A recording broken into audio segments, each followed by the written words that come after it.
Everybody, welcome to Rock, Paper, Hand Grenades. I'm Matt Connerton, and making his triumphant return, Triumphant, brother. Triumphant. the Honorable Gary S. Hopper. Triumphant. Does that mean you try to be umphant, or does that mean you're sitting on a three-legged stool? I think it can be used either way. But you must be trying to be umphant because you are sitting in a chair. Yeah, but it's not three-legged. It's got 5 legs. Right, that's what I mean. But maybe only 3 are touching. Ooh. So you could actually have 5 legs, but only 3 are touching. So it's try. I'm not good at math, so I'm this not is either. Very confusing to me. It is getting to me. So Yeah. let's go beyond where, because this isn't my comfort zone. Right, yeah. Talking about stuff like this. Hey, our guest tonight is the Honorable Eric Estevez from No, you're not Nashua. I live in Pelham. I represent Pelham and Hudson. Pelham and Hudson. I knew it was down south. That's right. He's a Southerner. Ah, yes. Because we don't get a lot of I Southerners. noticed the drawl, yes. Yeah, exactly. We don't get a lot of Yeah. Let's see. Eric was up at the State House today. This is a weird bill that we had to deal with today. It's at the end of the day, and the strange thing is it was out of Health and Human Services, which is a pretty liberal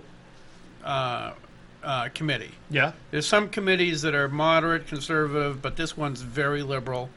And they passed out a bill, and I'm sure, where am I? Health and Human Services, HB 1661. House Bill 1661 would prohibit any counselor or basically a guidance counselor or a paid counselor or anybody like that from engaging in, and I always forget the word,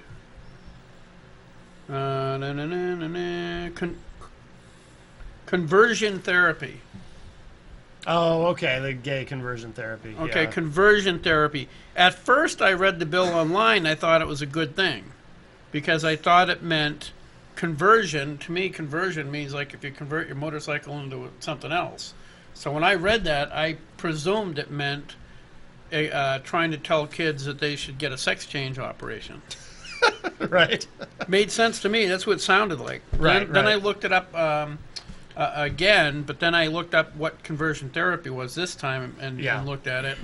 And it just means that if you have a child that believes themselves to be gay, bisexual, or trisexual, or quadrisexual, or whatever sexual they are, if you try to say, no, you really should be heterosexual. Right. That would be conversion therapy. Right. Okay. That's all well and good. Theoretically, religious institutions would be exempt from that. Right. Well, wait. Okay. Can you clarify? So the bill would prohibit school officials.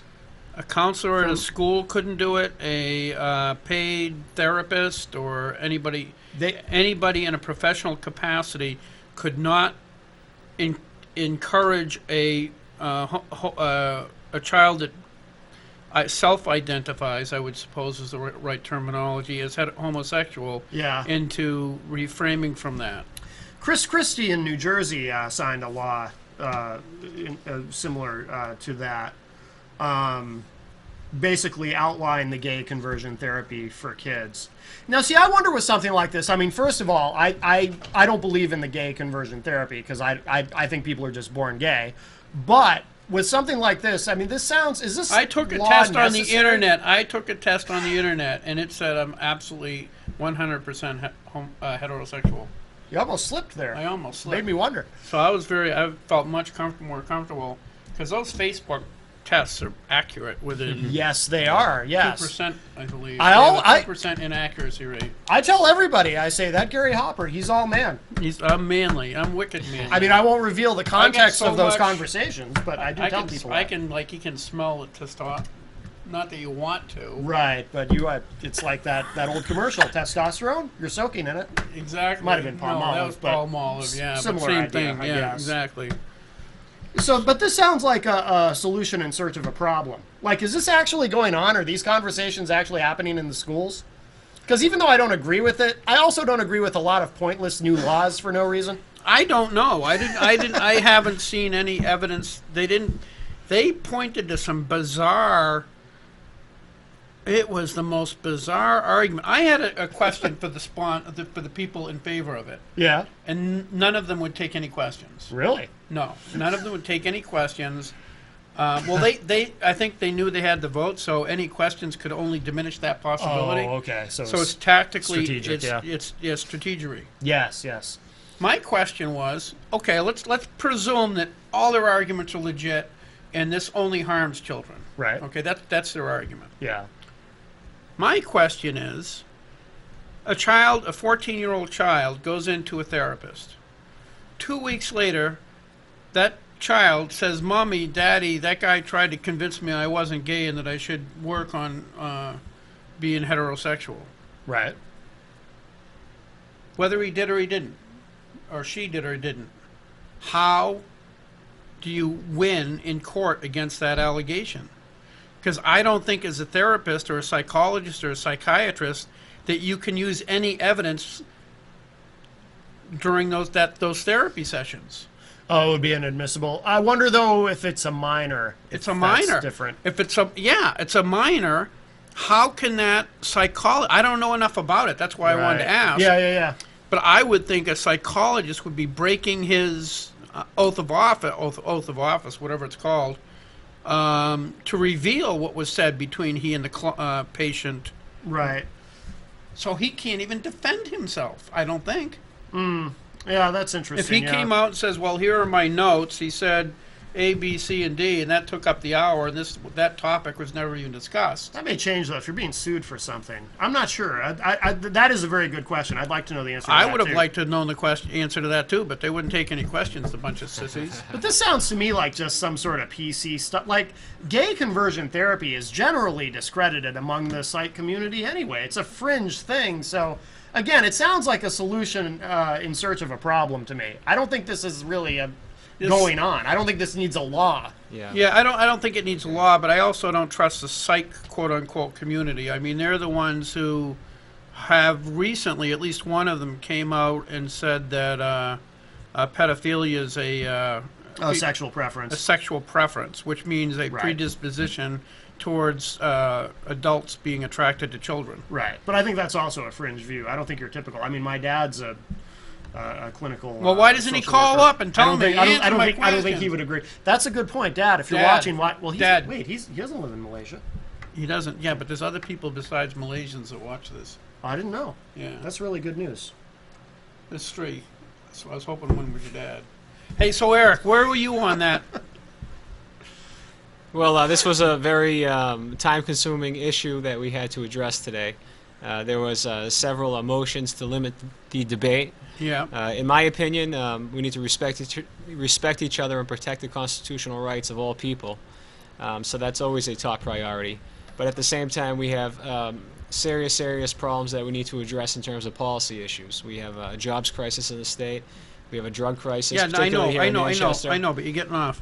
On the 1661, that bill, what did your take on it? Well, again, we need to respect each other and protect the constitutional rights of all citizens, so I supported it. But at the same time, I think that it was unfortunate that that issue took up the majority of the afternoon when we had other several issues to address, right. Particularly important policy issues that affect every citizen in the state of New Hampshire.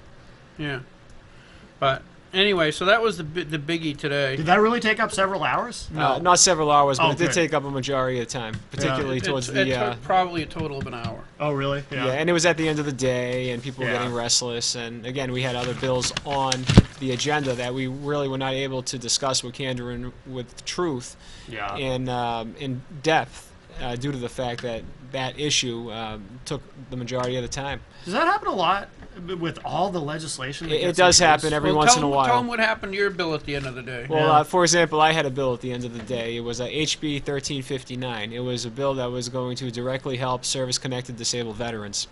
That's a very important issue. Yeah. My bill was basically ignored due to the fact that we didn't have enough time to address it because this conversion therapy bill took up so much time.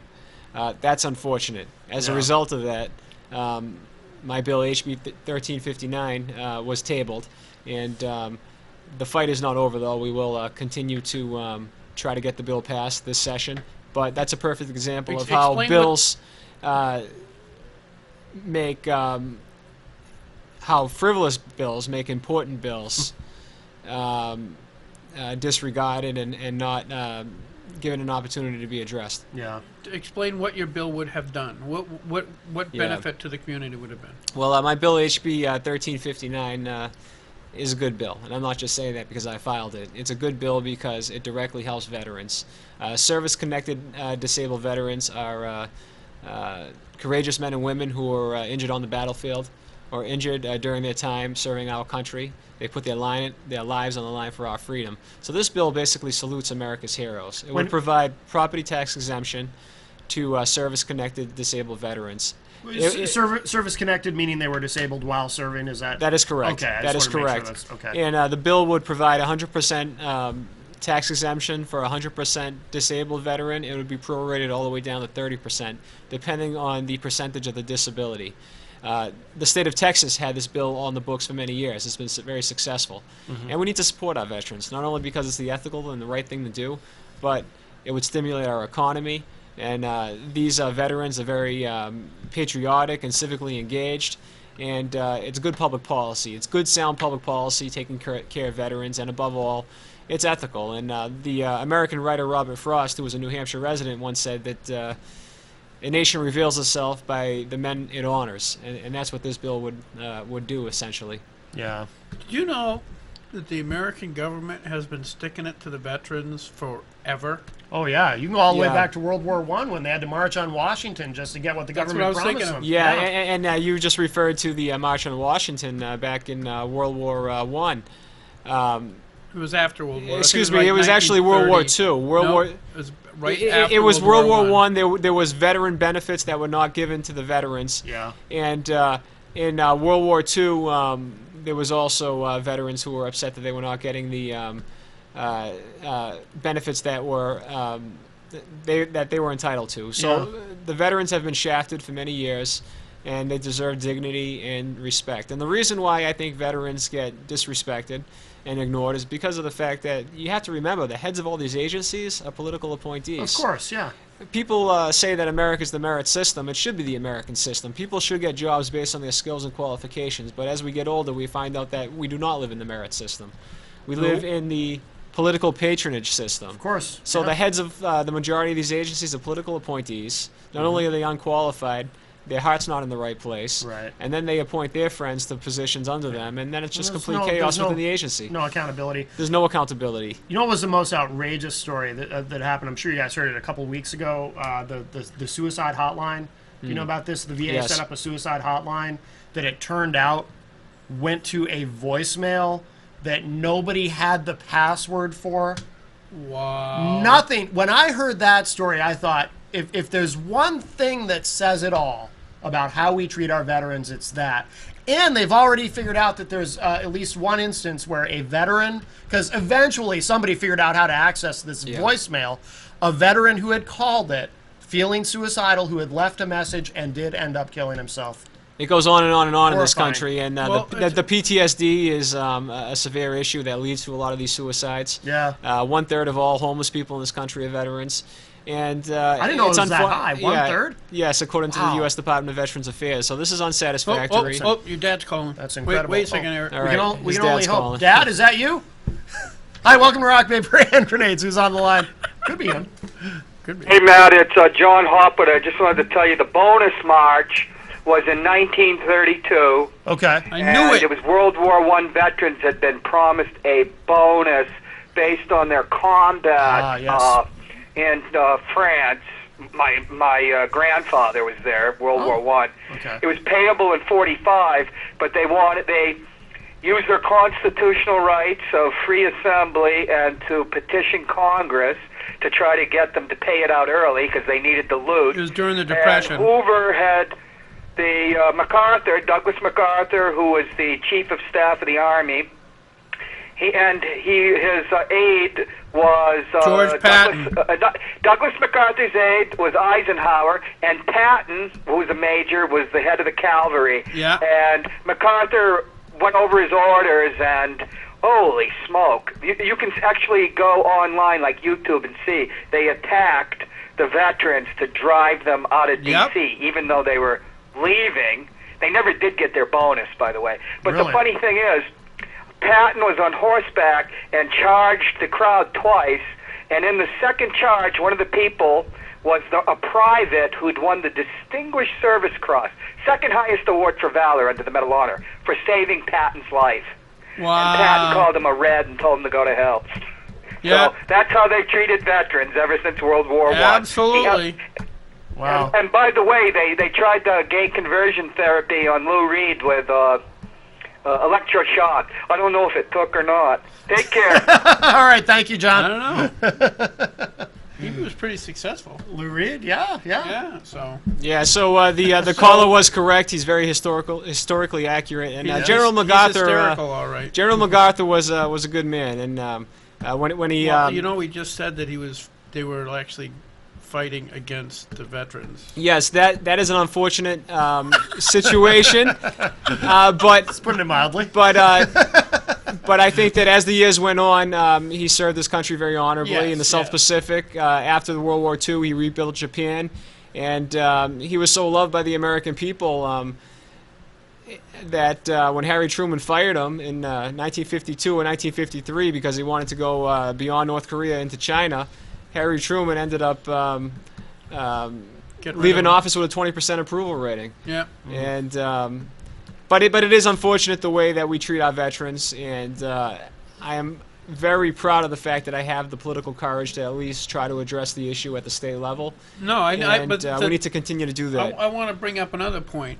As you know, as we just talked about, that was one instance where the government had promised people all these bonuses for going into World War I, which was pretty horrible war. Right. It Not was that considered this- the war to end all wars. Yeah, World War theoretically, I. yeah. Yeah.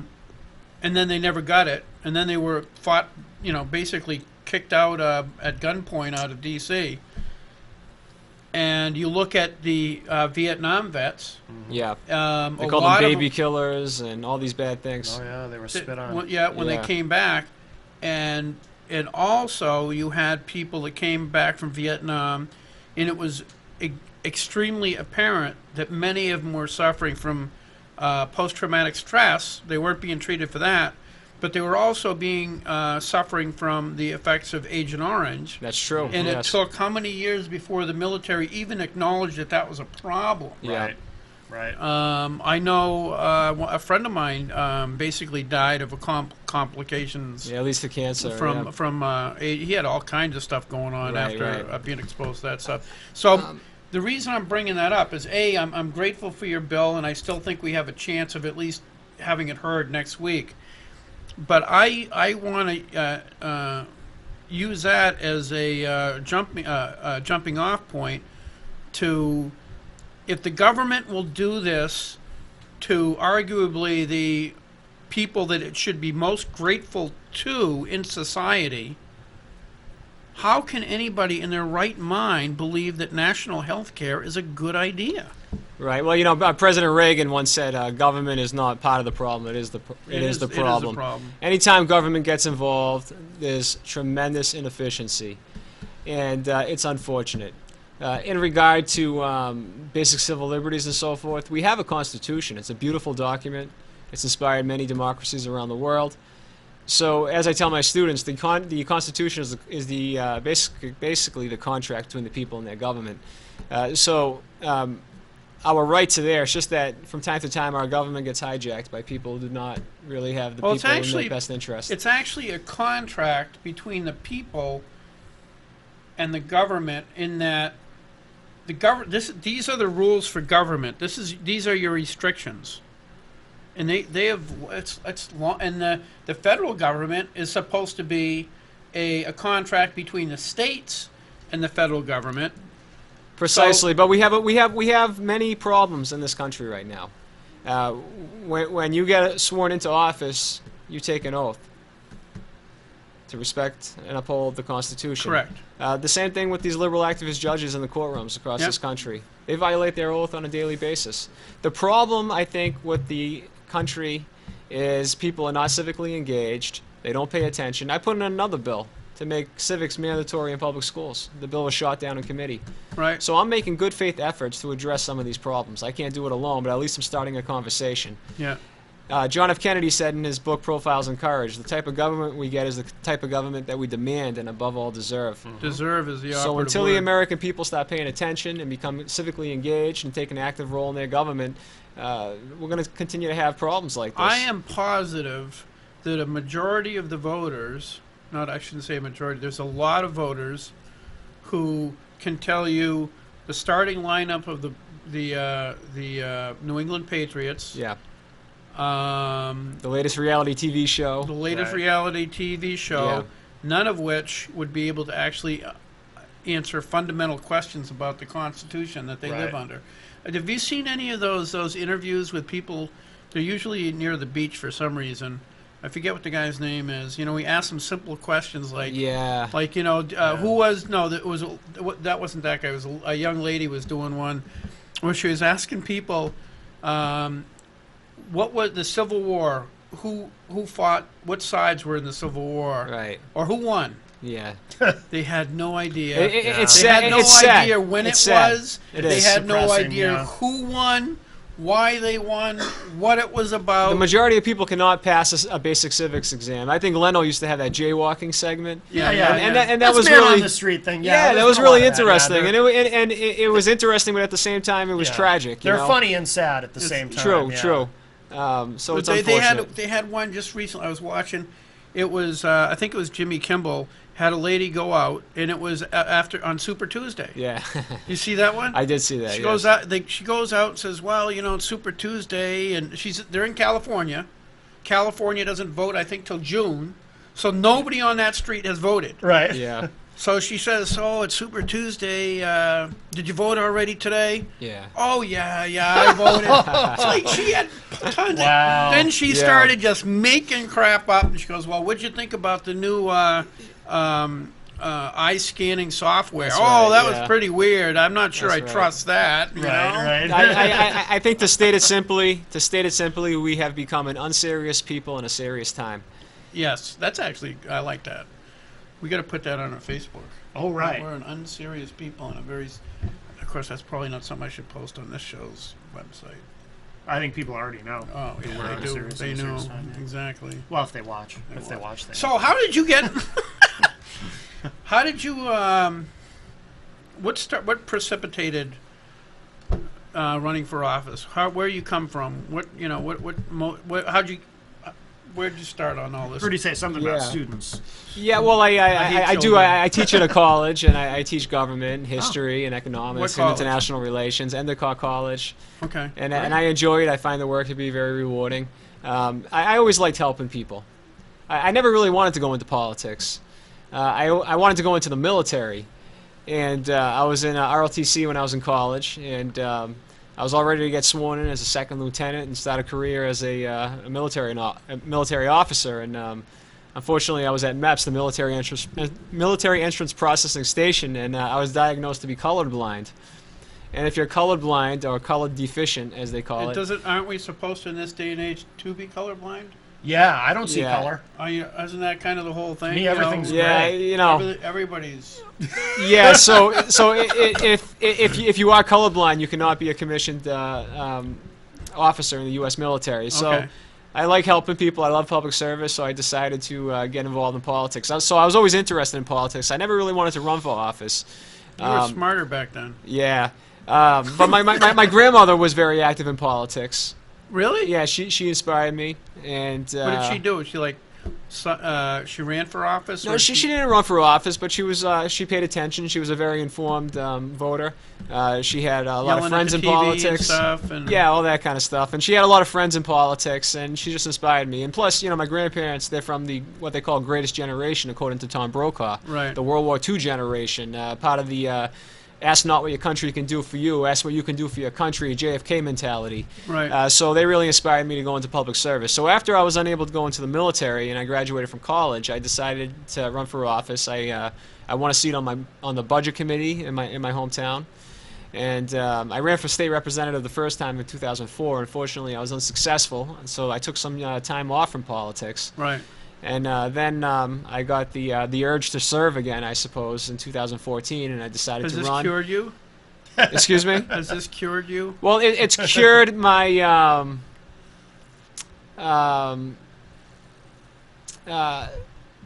it's cured me in the sense that I'm at ease knowing that I am making a difference. I think too often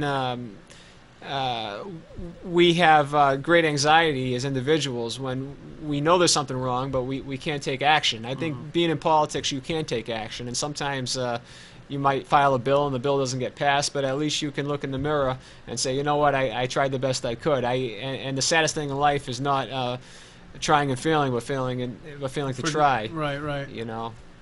So, I just look in the mirror and say, man, I'm good looking. Yeah. So I don't know. But it is a great honor to serve as a state representative, I must say. My favorite part of the job is meeting so many nice friends like yourself. I think the majority of the people up there are there to make a difference, and it's just a tremendous honor to serve with so many nice people and knowing that I'm making a difference. And I truly believe New Hampshire is the best state in the country, and It is knowing that pretty I play a cool. role in the government of this great state is a tremendous honor. By the way, I don't know if this is weird, but I usually look in the mirror and think, wow, Gary's good looking. That is weird. Yeah, I that's probably probably not shouldn't- okay. yeah. Yeah, I wouldn't share that. I probably made things weird. I by did. mentioning that. Thanks. I'm sorry. Yeah. Yeah. Yeah. How far can I go and still be on camera? Well, you do like to move to the right. A lot to the right. Mhm. I am to the right. Yes. Nothing wrong with that. So this is your first term. You're Yeah. on judiciary, which I am on judiciary, That is yeah. like going right into the fire, because that is a tough committee. Yeah, the Judiciary Committee is a very difficult committee, but I think it is the most, if not one of the most important committees in the House of Representatives. One of the reasons why is because the decisions that we make on the Judiciary Committee directly affect the lives of individuals. We basically regulate the courts in the state, and it's a very, very important endeavor and a tremendous responsibility. But I'm at ease knowing that I'm on that committee with so many good people, and we work very bipartisan on that committee. Everybody has respect for each other, and it's just a very well-run committee, and I'm just so honored to serve with so many good people on that committee. There's some actually pretty cool people. Even the it is actually kind of strange because when you're in the trenches out on the street, you know, and you're involved in politics, you're holding signs for Trump, and then somebody else is holding signs for Cruz, and you're cussing each other, Right. or you're holding signs for Republican, and there's an adversarial type thing. But once you get on a committee, Yes. you can't deal with it like that because Right. most of the bills aren't partisan, Yeah. and you got to be able to work with people. You can't Right. hate everybody that's opposed to you. That's Right. That's right. I mean, if you just look at it statistically, you have 20 people on the committee, okay? And you have 5 people that totally disagree with you on Bill A, and you let them know that you hate them. All right? Yeah. Bill number 2 comes up, and it's a different 5 people. You let them know you hate them. How long does it take before there's only one you're all by yourself and Right. nobody even wants to talk to you anymore? Right. Right, Exactly. right. Yeah. And that's why I admired President Ronald Reagan, and God bless Nancy, she passed away recently. But President Ronald Reagan, the Republican president of the United States from 81 to 89, and Tip O'Neill, the Yep. former Democratic Speaker of the House. These were two leaders of very different ideologies, Yeah. but at the end of the day, they had respect. Yeah. And they compromised and they did what was good for the people. And I think that's what's good about the Judiciary Committee. We have different views, but we have respect, and we know that we have a job to do, and that's to do what's in the best interest of the American people Yeah. or the people of New Hampshire. And I wish that the entire legislature worked as well as we did on the Judiciary Committee. I think that we would be much more effective, and we would get much more done. Right. Because we have serious issues that need to be addressed. And all this partisanship and agendas that prevent important legislation from getting passed is really hurting the people of the state of New Hampshire. Like you said, we spent a half an hour on the Conversion bill. conversion therapy, Yeah. and like Matt said, is there any of that actually even going on? Right. You know, how much of an issue is that really? And Right. if there is conversion therapy going on and it is harming people, then that would be something a counselor probably wouldn't get really involved in. True. Because Precisely. if the statistics are correct that were presented to us and a child was harmed by it, that therapist is going to get sued. Right. Right. Bills, So bills such as the bill that you just referenced are distractions from the real serious issues facing the people of this state. Yep. And I think that legislators have a responsibility to file bills that are directly going to solve critical issues at the present time. There's also Yeah. kind of tangential to that is not this past week, but the week before. I wasn't on last week to talk because I was sick. But the week before, we had a legislator get up and offer an amendment to a bill. They immediately said, it was a floor amendment, says, I'm offering this floor amendment. Now, keep in mind, it's not necessary. If you have a floor amendment and realize that it stinks, you just don't present it. Yeah. You just, no, I don't want anything to do with it. Yeah. And it's done. It's Yeah. out of the way. Nope. He got up, he offered the floor amendment, and then said that to vote against it, and that he was going to vote against it. Okay, then, to make matters worse, he asked for a roll call. So he wants to roll call everybody to make sure they vote with him against his own floor amendment. This gentleman doesn't sound like a very practical or pragmatic individual. He's pragmatic, but not practical. Yeah. He's very logical, but I just don't. His logic escapes me. And him, apparently.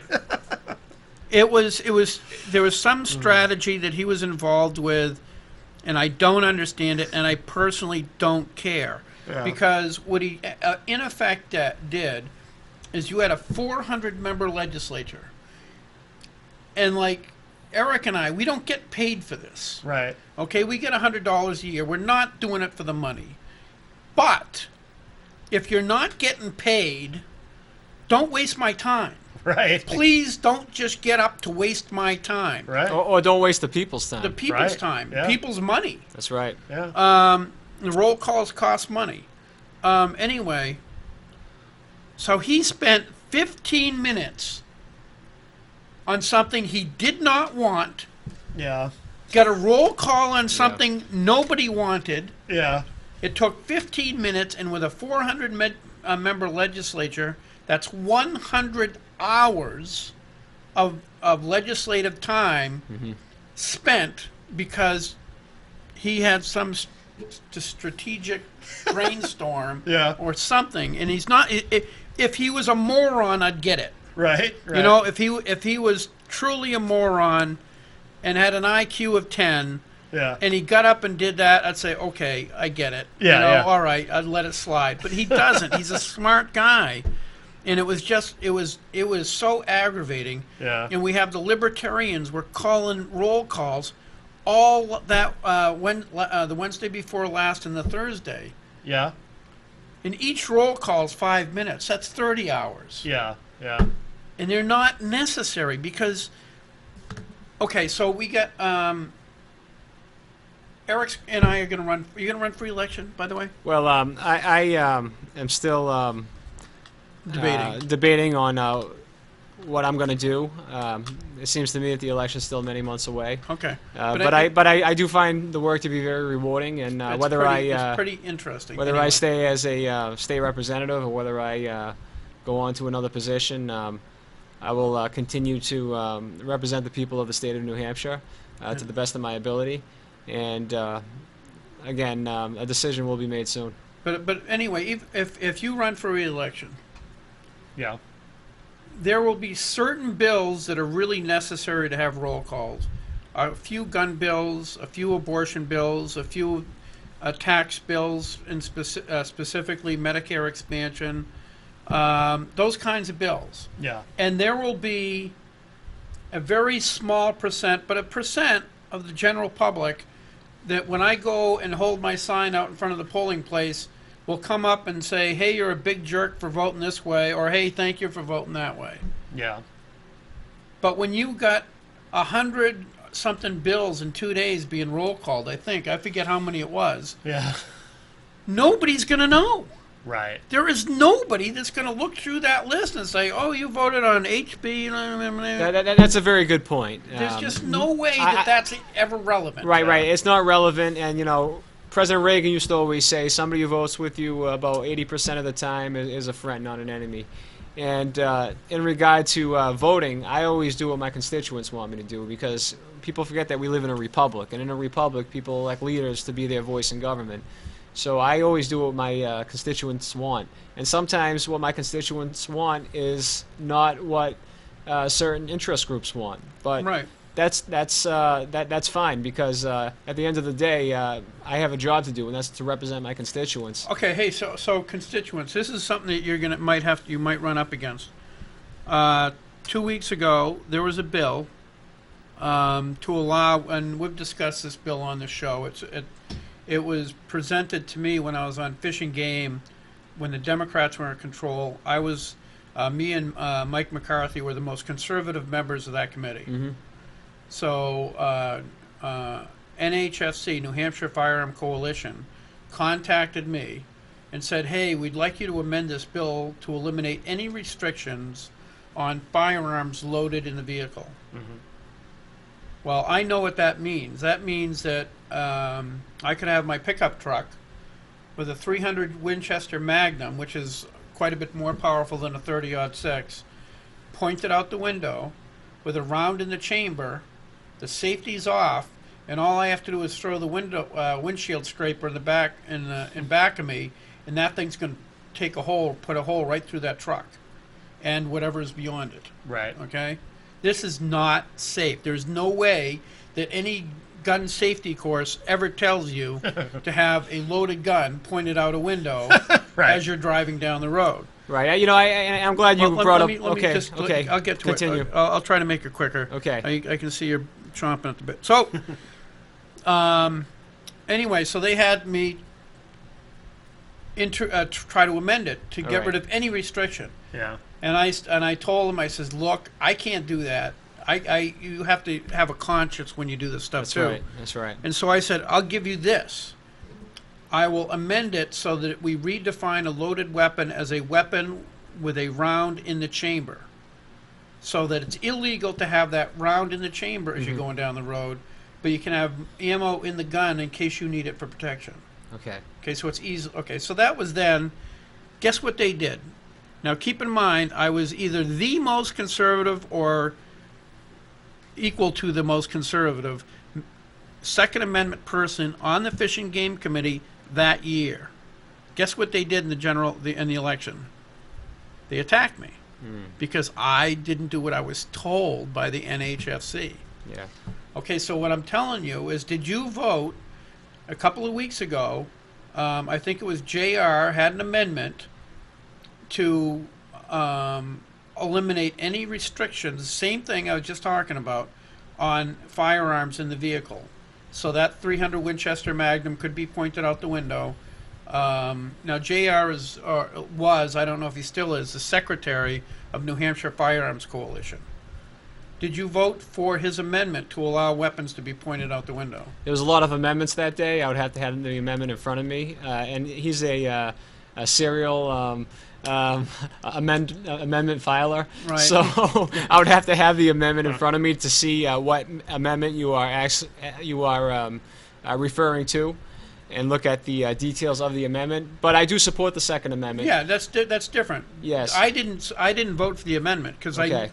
I couldn't in good conscience say that it was okay to have a 300 Winchester Magnum pointed out the window. And this has Yes. come up before, right? When I was chairman of Fish and Yeah. Game, they did it again. Yeah. This year they did it again, but it was amended so that it was like the original version that I asked to go through. Yeah.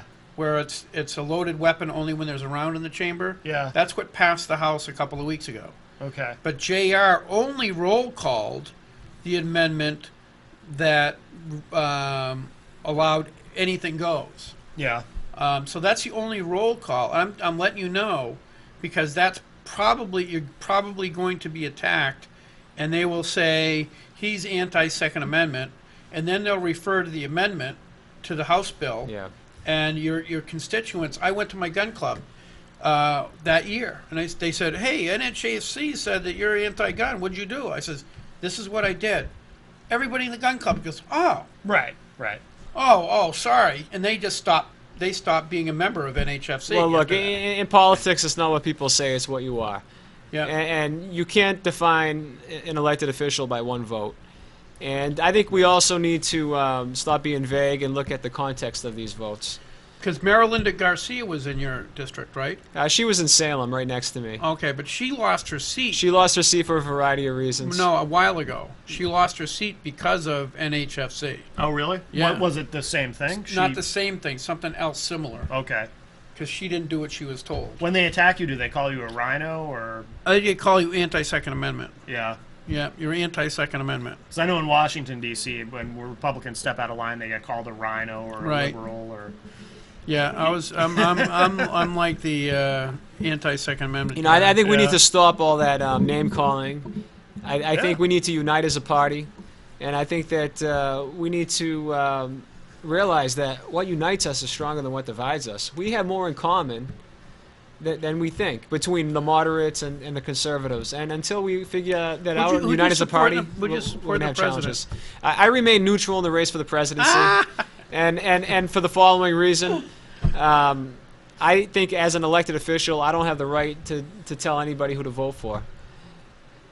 No, you don't have. You can't tell them what to do. So I think that as an elected official, we have a great responsibility. And when we talk, people listen.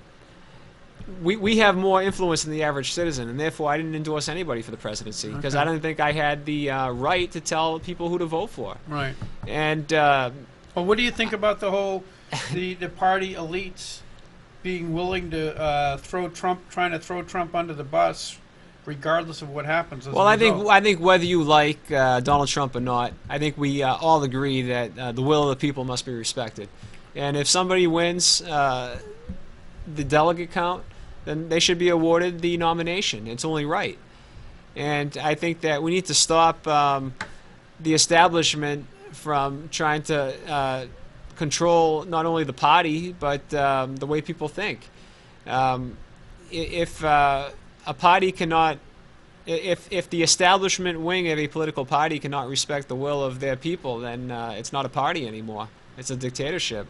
Yeah, that's actually what they did with Bernie Sanders and Hillary Clinton in New Hampshire. Yeah, well, I think it's obvious that the Democratic Party's establishment base wants Hillary Clinton. Oh, absolutely. Because Hillary, Bernie kicked her butt in New Hampshire. 2-1, yeah. But she had so many super delegates, they broke even. Oh, yeah, yeah. It was like, wow. Because Yeah. remember, if it comes to election bills, like voter ID, Yeah. I don't know if you were here when we did voter ID. I think that was last term. But the Democrats will get up and say, one man, vote, one vote, the sanctity of the vote, and how important the vote is. Right. And yet, they don't even respect it in their own I want party. to say something about the Democratic Party, though. Well, first of all, I'm a bipartisan leader. Yeah, I show respect to Democrats right, and Republicans. right. I hate both of them. Because well, George Washington didn't like political parties either, and Yeah. I don't like political parties either. I think Me there's either. pros and cons in both parties. I'm an independent for that. Well, the majority for of the a American variety of people are reasons. independents. Yeah. But in regard to the Democratic Party, the party's been hijacked. It is no longer the party of Harry Truman and John F. Kennedy. And I think the majority of Democrats today vote Democratic out of tradition. I think we inherit our politics like we do our family religion. And I can't tell you how many Democrats say, I vote Democratic because my grandparents or my parents loved Harry Truman and John F. Kennedy. But what they don't understand is that the party's changed. And the Republican Party has changed too. Yeah. I think there's been a polarization in both directions. But I am willing to bet that if you took 50 Democrats from Manchester, just regular run-of-the-mill Democrats, not that active, and brought them up into the balcony in the State House and watched the arguments on the on the bill today, 1661, about what did we talk about? Was What's it that called? the conversion thing? Conversion therapy, Yeah. or watch the arguments for the pro-abortion arguments. I think it would blow their minds. In what way? I don't think most Democrats understand that their legislature supports the ability for women to still kill their children after they've been pregnant for 24 weeks. Right, right. That bill came up in the Judiciary Committee. That was That's right. He puts this is his first term, Yeah. and he's had to talk about under fire. I mean, I was in the legislature for a few years before I went over there, and this has got to be some of the most brutal stuff in the legislature is dealing with these type of bills. But if they were up, if I think of most Democrats were up in that balcony and they heard their Democratic leaders saying that they absolutely support a woman's right to kill a child just before it's born, I think it would blow their minds. Yeah, no, I think you're right. I think you're right. But that's why someone like me, because I was registered as a Democrat up until the mid 2000s, and then I became an independent because it's like I can't go along with all this stuff. They just went so far left. And although I am currently, full disclosure, since moving to Manchester, I did re-register as a Democrat just for ballot access reasons, so I could do fun things like vote for Vermin Supreme in the primary. He was pretty good, isn't he? He came in fourth. He came in fourth for the Dems. Came in fourth, and he's got the a pony in every household. I think household or person, is that per Every person is going to get a pony. Every when Vermin is person gets a president. pony if he gets elected. I always say I don't know where he's getting the ponies. I don't either, and I don't ask. I No, just you assume don't he'll want- take care of it. Yeah, That's good enough for me. exactly. Anybody who can wear a boot on the top of their head That's right. has got to be pretty level-headed. You know what I say? If you don't like ponies, you probably like ISIS. Right. I saw that on a bumper sticker. I love horses, by the way. I love No, horses. I didn't know. I'm going to make one just because. Sorry. back. What are we talking about? Eric.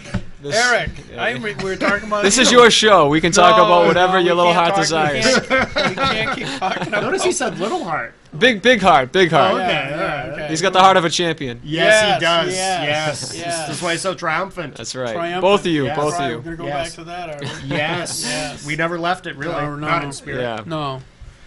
So you decide. So you've been teaching civics and stuff like that, and now you're in the legislature.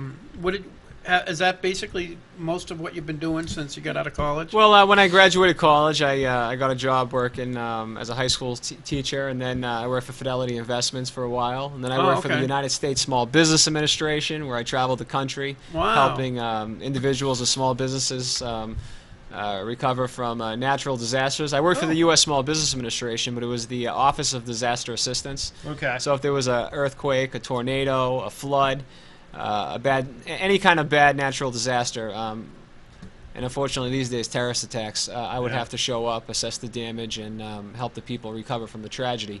It was a tremendous honor working for the federal government. Then I had a good Now, friend. why'd you quit that? Well, I had a good friend who was sick with cancer, and I had to help her out. Oh, wow. So, sometimes life throws us curveballs, but we have to keep going. But sometimes things happen for a reason. I think things always happen for a reason. I think so, the best thing to do when you're thrown a curveball in life is this is what I do. yeah, Okay, if it's really tragic, Yeah. you just go into a corner and cry for Sure. a couple of years. well, Yeah. you can't do that though. You I can't think do that? only the Gary strong can. survive. I can. I've done it. I like to curl up in the fetal position. Fetal position. Yes. That's what I was thinking. Only the strong survive, and I No. think that life experiences make us stronger. And hasn't in worked regard for to me. leadership, it makes us stronger leaders. It makes us able to handle adversity. So after I left the U.S. Small Business I've learned to handle Administration, perversity. Good for you. It's not adversity. oh Right. come on. So then I got into college. I got into teaching. I really enjoy teaching. It's very rewarding. And I hope to continue in academia because, again, I like helping people. I enjoy it.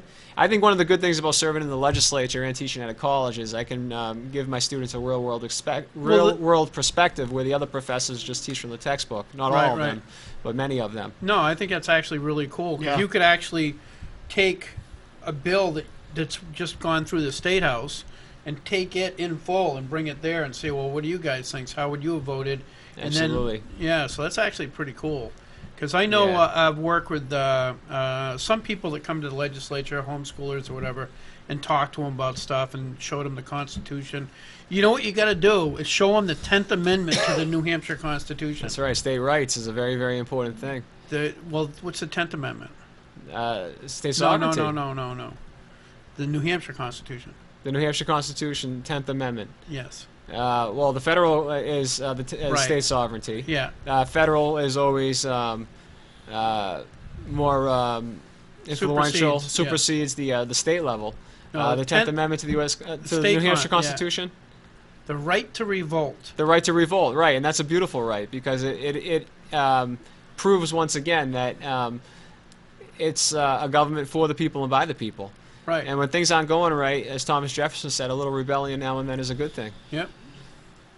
It absolutely is. Yeah, it's as a matter of fact, I was in the Secretary of State's office today, and I was able to get a bunch of New Hampshire constitutions to hand out to my students, and they really appreciate that. And it's very, very interesting to read. Now, where is the school you teach? Isn't that Massachusetts? Well, it is, and unfortunately, too many New Hampshire residents have to work in that state as a result of a lack of job creation here. Yeah. And I pay a state income tax to that state, which drives me crazy. But in any event, it is in that state.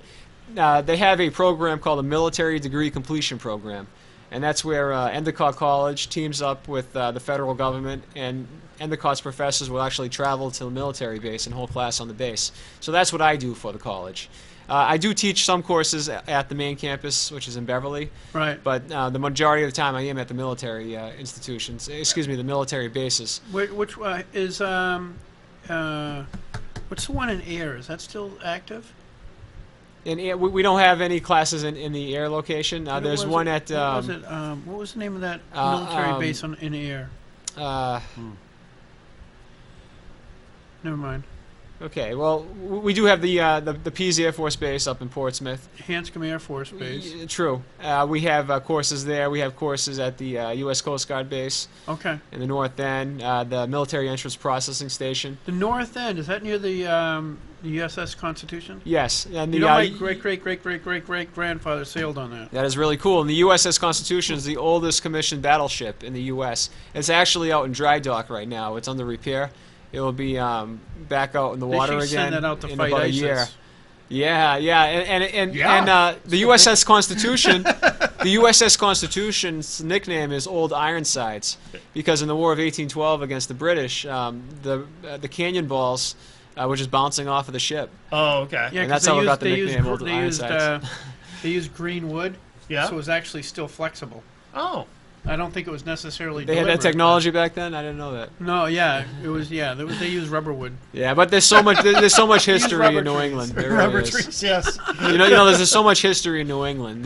We take for granted. You know, when people come here on vacation, they want to go to all these historical places, and we take it for granted. It's I unfortunate. know, like the shot heard around the world. You've been ever been down the bridge? Of course. I taught a course, the history of New England. It was very interesting. We talked about all these historical events. You know, my daughter let me borrow her copy of Sons of Liberty. Okay, yes, excellent. Now, that was actually really good, except they left out all the religious parts. Because Sam Adams and John Adams were really Puritan. They really were, very, yes. very religious. Very, yes. And they basically excluded that whole part of their lives. Whether we like it or not, this country is formed on Christian values. Yeah. Whether we like it or not, it's a fact. Did you know you could? We need to respect our religions, but we also have to remember that we are based on Christian values in this country. Did you know that you could not serve as governor of Massachusetts unless you were a Christian? That's true. That's true. And the first governor of Massachusetts was a gentleman by the name of John Winthrop. And he called Massachusetts Bay Colony the city upon a hill. And I think that tradition lives on today, not only in Massachusetts, but in New Hampshire and across the country. we are the city upon a hill with the eyes of all people upon us. Yep. And I think in New Hampshire, particularly because we have the first in the nation primary, we have that attitude more than anybody in this country. Oh, yeah. Because when New Hampshire speaks, people listen. You look at all these presidential candidates. If you didn't do well in New Hampshire, you're out of the game already. I know. The only Right. reason that jerk Kasich is even still breathing. I like John Kasich, by the way, whatever. just for the record. Whatever. I saw a poster of him, and he's got his hands up in the air, and there's confetti after the Iowa Yeah. election. Yeah. He says, "President of Iowa." Oh, really? Yeah. Ohio. I'm sorry. It's definitely the most interesting President of Ohio. and exciting presidential race in the history of this country. Yeah, and it's I think pretty that it's cool. going to go Very all the way to the convention. And it's going to be the fascinating. media loves it. It gives them something to talk about. Absolutely. Oh, I And, love it. it's very, very interesting. It's like is. I feel like it's a movie sometimes. Hey, we Yeah. got to bail out. Before I go, to friends of the program, keep praying for Jerry DeLimas. He's still behind bars, Yeah. and it shows you the reality of the justice system in New Hampshire. We got Jerry DeLimas, a veteran, a Marine, who is still behind bars for standing up for property rights, and you got Kyle Tasker, who was a pedophile, out on bail. It's reality. See you next week. Bye, everybody. Hey.